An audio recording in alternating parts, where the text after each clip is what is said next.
Morning and evening, maids heard the goblins cry, "Come buy our orchard fruits, come buy, come buy, apples and quinces, lemons and oranges, plump unpecked cherries, melons and raspberries, bloom down-cheeked peaches, swart-headed mulberries, wild free-born cranberries, crab-apples, dewberries, pineapples, blackberries, apricots, strawberries, all ripe together in summer weather, morns that pass by, fair eves that fly, come buy, our grapes fresh from the vine, pomegranates full and fine, dates and sharp bullaces,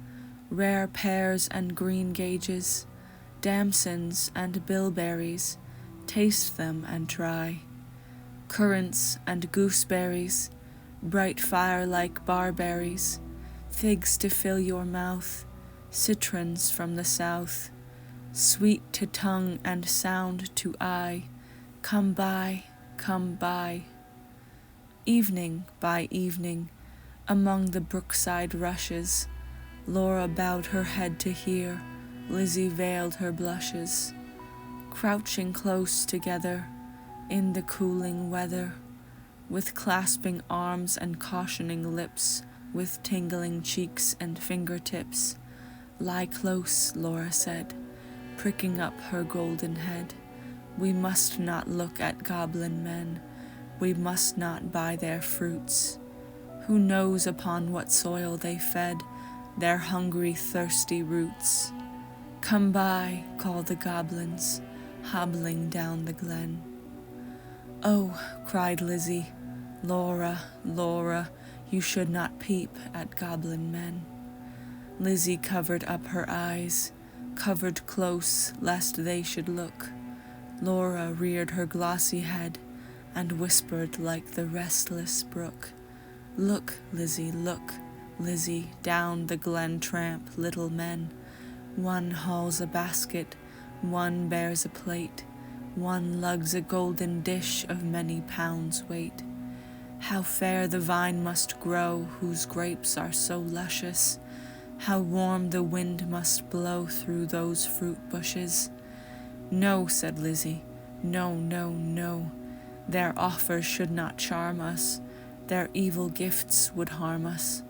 She thrust a dimpled finger in each ear, shut eyes and ran. Curious Laura chose to linger, wondering at each merchant man. One had a cat's face, one whisked a tail, one tramped at a rat's pace, one crawled like a snail, one like a wombat prowled obtuse and furry, one like a rattle tumbled hurry-scurry. She heard a voice like voice of doves, cooing all together. They sounded kind and full of loves in the pleasant weather. Laura stretched her gleaming neck like a rush-embedded swan, like a lily from the beck, like a moonlit poplar branch, like a vessel at the launch when its last restraint is gone.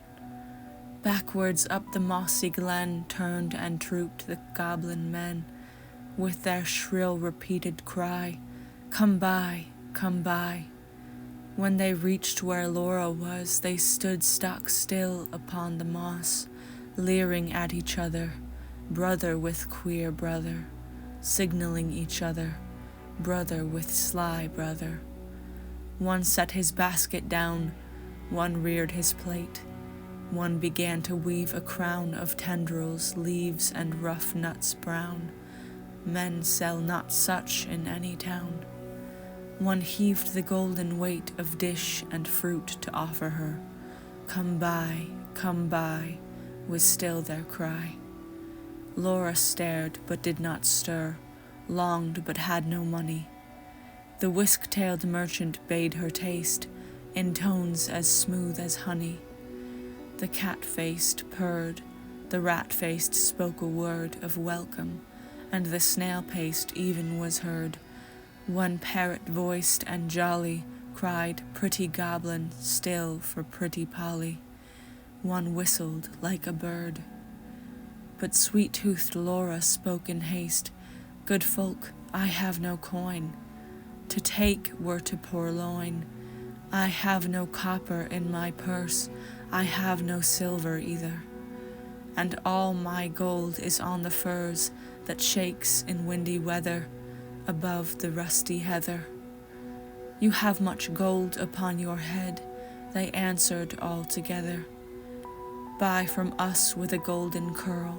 She clipped a precious golden lock, she dropped a tear more rare than pearl, then sucked their fruit globes fair or red, sweeter than honey from the rock, stronger than man-rejoicing wine, clearer than water flowed that juice. She never tasted such before. How should it cloy with length of use? She sucked and sucked and sucked the more. Fruits which that unknown orchard bore, she sucked until her lips were sore, then flung the emptied rinds away, but gathered up one kernel stone, and knew not was it night or day, as she turned home alone. Lizzie met her at the gate, full of wise upbraidings. "Dear, you should not stay so late. Twilight is not good for maidens. Should not loiter in the glen, in the haunts of goblin men. Do you not remember Jeannie, how she met them in the moonlight, took their gifts both choice and many, ate their fruits and wore their flowers, plucked from bowers where summer ripens at all hours? But ever in the noon light she pined and pined away, sought them by night and day, found them no more, but dwindled and grew grey, then fell with the first snow, while to this day no grass will grow where she lies low. I planted daisies there a year ago that never blow. You should not loiter so." "Nay, hush," said Laura. "Nay, hush, my sister. I ate and ate my fill, yet my mouth waters still. Tomorrow night I will buy more," and kissed her. "Have done with sorrow. I'll bring you plums tomorrow, fresh on their mother twigs, cherries worth getting. You cannot think what figs my teeth have met in, what melons icy cold, piled on a dish of gold, too huge for me to hold, what peaches with a velvet nap, pellucid grapes without one seed. Odorous indeed must be the mead whereon they grow, and pure the wave they drink, with lilies at the brink, and sugar sweet their sap. Golden head by golden head, like two pigeons in one nest, folded in each other's wings, they lay down in their curtained bed, like two blossoms on one stem, like two flakes of new-fallen snow, like two wands of ivory, tipped with gold for awful kings. Moon and stars gazed in at them, wind sang to them lullaby, lumbering owls forbore to fly, not a bat flapped to and fro round their nest. Cheek to cheek and breast to breast, locked together in one nest.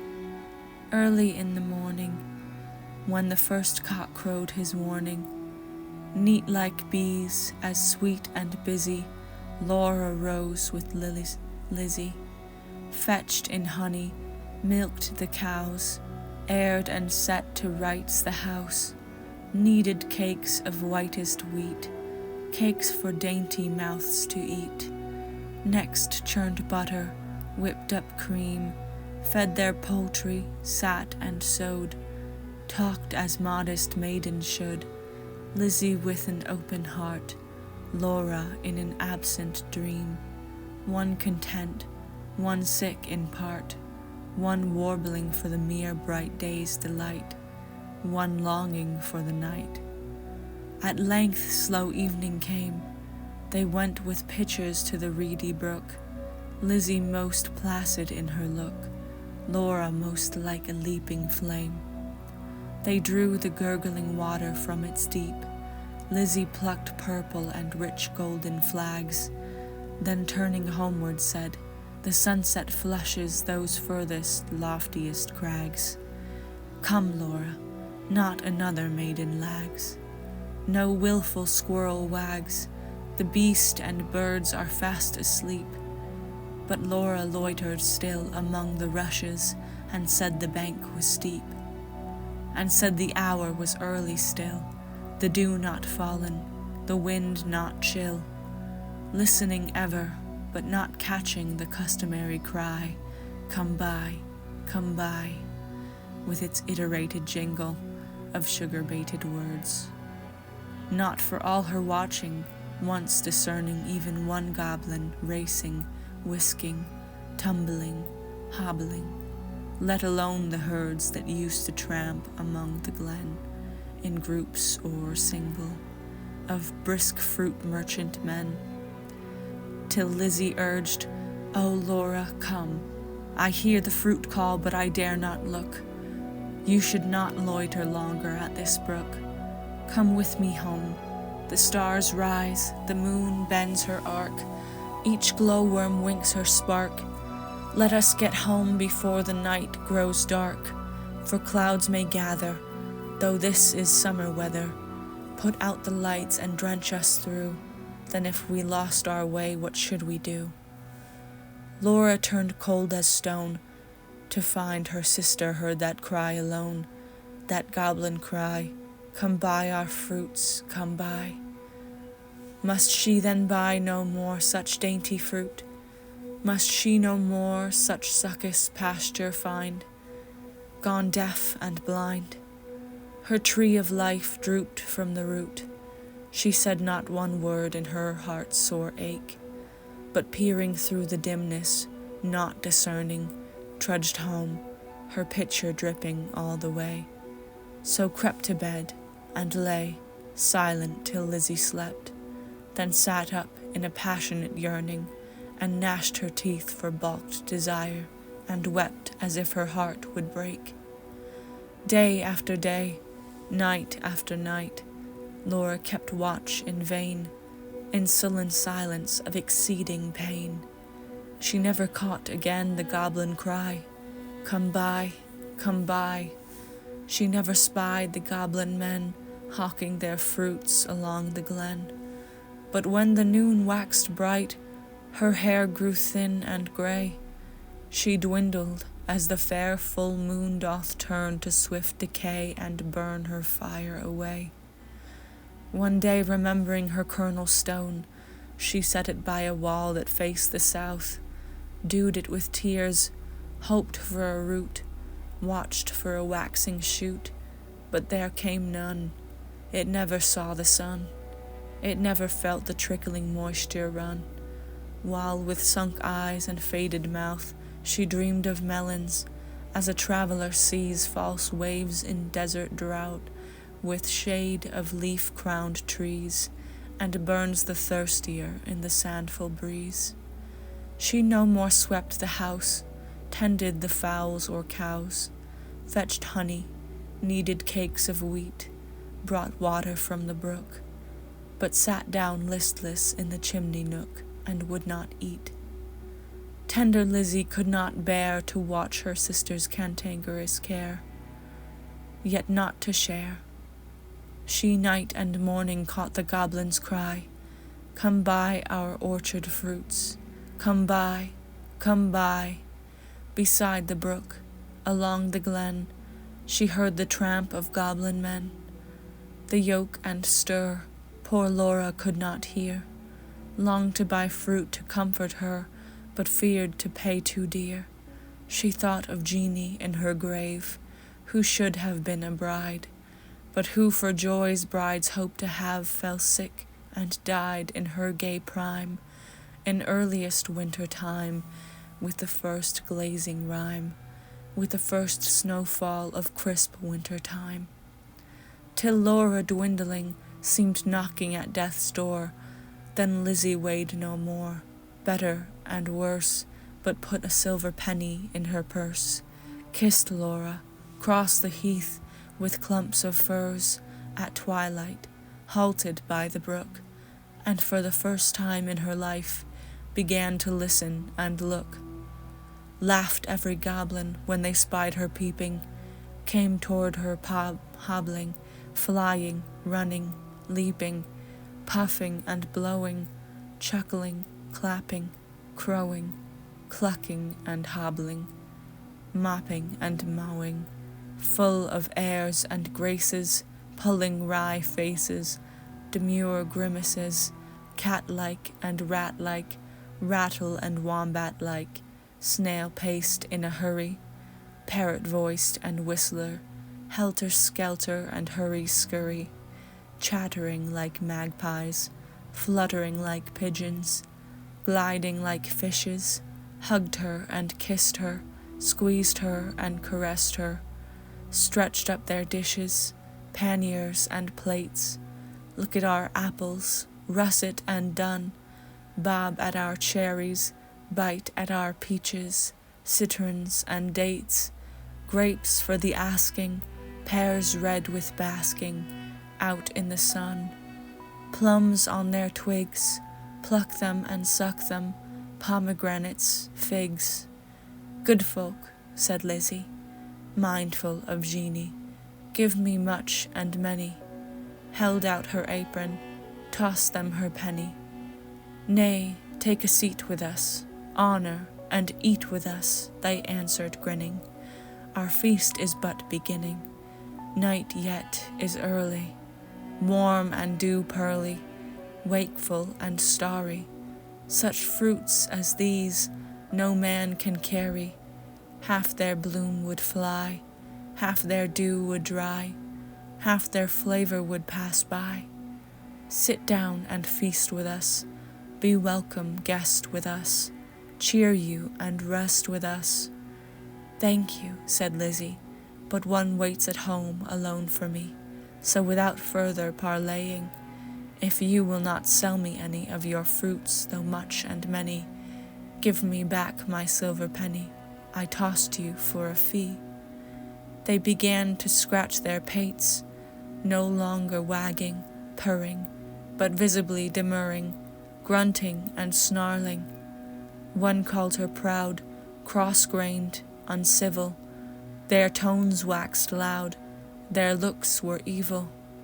Lashing their tails, they trod and hustled her, elbowed and jostled her, clawed with their nails, barking, mewing, hissing, mocking, tore her gown and soiled her stocking, twitched her hair out by the roots, stamped upon her tender feet, held her hands and squeezed their fruits against her mouth to make her eat. White and golden Lizzie stood, like a lily in a flood, like a rock of blue-veined stone, lashed by tides obstreperously, like a beacon left alone in a hoary, roaring sea, sending up a golden fire like a fruit-crowned orange tree, white with blossoms honey sweet, sore beset by wasp and bee, like a royal virgin town topped with gilded dome and spire, close beleaguered by a fleet, mad to tug her standard down. One may lead a horse to water, 20 cannot make him drink, though the goblins cuffed and caught her, coaxed and fought her, bullied and besought her, scratched her, pinched her black as ink, kicked and knocked her, mauled and mocked her, Lizzie uttered not a word, would not open lip from lip, lest they should cram a mouthful in, but laughed in heart to feel the drip of juice that syruped all her face, and lodged in dimples of her chin, and streaked her neck, which quaked like curd. At last the evil people, worn out by her resistance, flung back her penny, kicked their fruit, along whichever road they took, not leaving root or stone or shoot. Some writhed into the ground, some dived into the brook, with ring and ripple, some scudded on the gale without a sound, some vanished in the distance. In a smart ache, tingle, Lizzie went her way, knew not was it night or day, sprang up the bank, tore through the furze, threaded copse and dingle, and heard her penny jingle, bouncing in her purse. Its bounce was music to her ear. She ran and ran, as if she feared some goblin man dogged her with jibe or curse, or something worse. But not one goblin scurried after, nor was she pricked by fear. The kind heart made her windy paced, that urged her home quite out of breath with haste, and inward laughter. She cried, "Laura," up the garden, "did you miss me? Come and kiss me, never mind my bruises. Hug me, kiss me, suck my juices, squeezed from goblin fruits for you, goblin pulp and goblin dew. Eat me, drink me, love me, Laura, make much of me. For your sake I have braved the glen, and had to do with goblin merchantmen." Laura started from her chair, flung her arms up in the air, clutched her hair. "Lizzie, Lizzie, have you tasted for my sake the fruit forbidden? Must your light like mine be hidden, your young life like mine be wasted, undone in mine undoing, and ruined in my ruin? Thirsty, cankered, goblin-ridden," she clung about her sister, kissed and kissed and kissed her. Tears once again refreshed her shrunken eyes, dropping like rain after long sultry drought. Shaking with anguish, fear, and pain, she kissed and kissed her with a hungry mouth. Her lips began to scorch, that juice was wormwood to her tongue. She loathed the feast, writhing as one possessed she leaped and sung, rent all her robe and wrung her hands in lamentable haste, and beat her breast. Her locks streamed like the torch borne by a racer at full speed, or like the mane of horses in their flight, or like an eagle when she stems the light straight toward the sun, or like a caged thing freed, or like a flying flag when armies rung. Swift fire spread through her veins, knocked at her heart, met the fire smouldering there, and overbore its lesser flame. She gorged on bitterness without a name. Ah, fool, to choose such part of soul-consuming care! Sense failed in the mortal strife, like the watchtower of a town which an earthquake shatters down. Like a lightning-stricken mast, like a wind-uprooted tree, spun about, like a foam-topped waterspout cast down headlong in the sea. She fell at last. Pleasure past and anguish past. Is it death or is it life? Life out of death. That night long Lizzie watched by her, counted her pulses' flagging stir, felt for her breath, held water to her lips and cooled her face with tears and fanning leaves. But when the first birds chirped about their eaves, and early reapers plodded to the place of golden sheaves and dew-wet grass, bowed in the morning winds so brisk to pass, and new buds with new day opened of cup-like lilies on the stream, Laura awoke as from a dream, laughed in the innocent old way, hugged Lizzie but not twice or thrice. Her gleaming locks showed not one thread of grey. Her breath was sweet as May, and light danced in her eyes. Days, weeks, months, years afterwards, when both were wives with children of their own, their mother hearts beset with fears, their lives bound up in tender lives, Laura would call the little ones and tell them of her early prime, those pleasant days long gone of not returning time. Would talk about the haunted glen, the wicked, quaint fruit merchant men, their fruits like honey to the throat, but poison in the blood. Men sell not such in any town. Would tell them how her sister stood in deadly peril to do her good, and win the fiery antidote. Then joining hands to little hands, would bid them cling together. For there is no friend like a sister in calm or stormy weather, to cheer one on the tedious way, to fetch one if one goes astray, to lift one if one totters down, to strengthen whilst one stands.